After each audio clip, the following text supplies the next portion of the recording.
what happens when the fourth turning meets fifth generation warfare.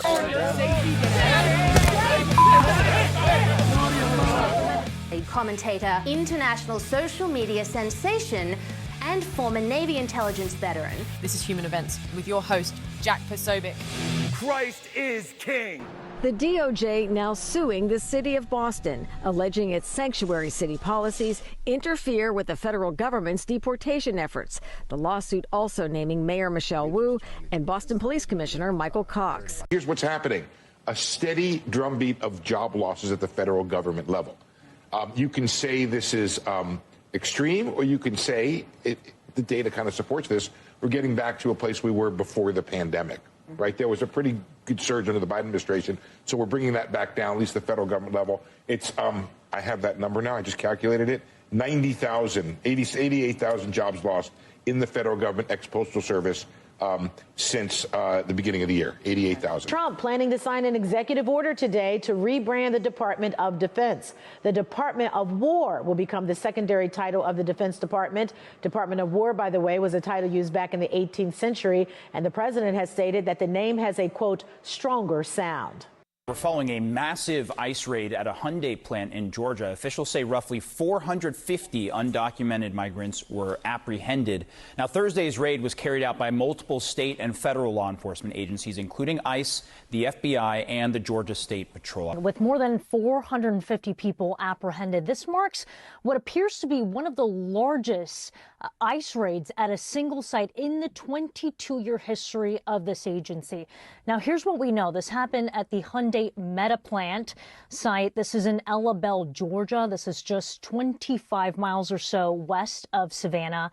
And according to the Associated Press, this raid stopped construction of this factory that's being built to produce batteries for electric vehicles. And Jack Posobiec responding to a Trump post on India with this post saying, quote, tariff the call centers, all of them. Well, ladies and gentlemen, welcome aboard today's edition of Human Events Daily. We're here, Washington, D.C. Today is September 5th, 2025, Anno Domini. Reports coming out now that President Trump is reportedly planning or maybe planning to announce a ban or a tax on outsourcing. This comes after I gave a speech at NatCon yesterday regarding this, and numerous calls for tariffs from the president himself, as well as Dr. Peter Navarro, his economic advisor, on tariffs on India, or seeking a way to rebalance this situation. I want to bring on now, we have Senator Bernie Moreno joining us here, Human Events Daily, who's actually got new legislation that pertains directly to this. Senator Moreno, thank you so much for joining us. Thank you, Jack. Thank you for having me, and thanks for your leadership on this issue. Well, it's the leadership is all to the administration and to what you're doing in the Senate. Tell us, why is this issue so pernicious for American workers? Well, we have tariffs on goods, right? So we've done that. We've rebalanced our goods trading relationship with the world. But what we have to do is close the loophole on services. So when you call your credit card company or utility and they've outsourced these jobs that would otherwise be held by American citizens to foreign countries that, by the way, are openly hostile to the United States of America, you're screwing over the American worker. And one of the things I vowed to do here in the United States Senate is to reset this relationship. We need to be advocating for American workers to get ahead, to be able to provide for their families, to have good, high-paying jobs. And the fact that these jobs are being ripped out of this country and shipped overseas, we're just not going to tolerate that anymore. So we're going to put a 25% tax on companies, the value of their contract, to outsource these jobs, to give them the proper motivation they need to hire American workers, employ them right here in the United States, and let those salaries filter through a community. Because obviously you pay the workers, they go visit a restaurant, they go buy a car,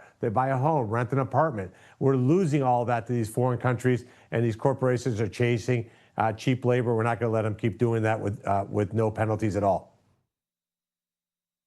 Well, and this is something that I thought was so interesting because, you know, people were telling me, they said, well, you know, Jack, tariffs are only for goods, they're only for goods. I said, well, wait a minute. I'm looking at the Constitution here. It says regulate all foreign commerce. And it's right there. It's clearly delegated to Congress. And yes, it says imports duty. So, of course, tariff, tax, etc. The proper mechanism, that's left to the legislation. But the point is, this is exactly what the president has called for in terms of the rebalance of this trade relationship.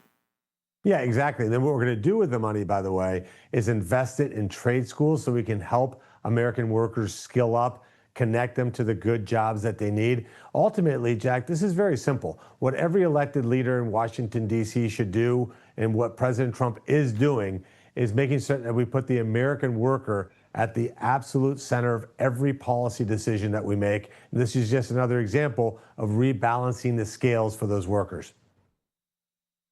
Well, it really is, and at the end of the day, I've faced, I've known people who have faced situations like this. I actually have a very close friend who just got laid off over a situation like this. Something that, in fact, the White House reached out because I'd been talking about it, and they wanted to get more information on it.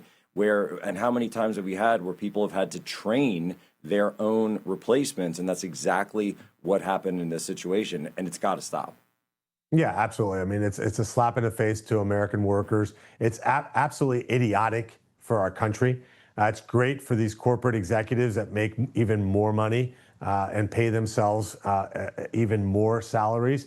But it's terrible for our communities, terrible for our country. And look, we want a free enterprise system, but the government's role is to create an environment of incentives or disincentives, right? So we've been incentivizing companies to do these kinds of things. But look, what we did in the big, beautiful bill, Jack, we lowered taxes for corporations. We're giving them a better regulatory environment, better workforce policies.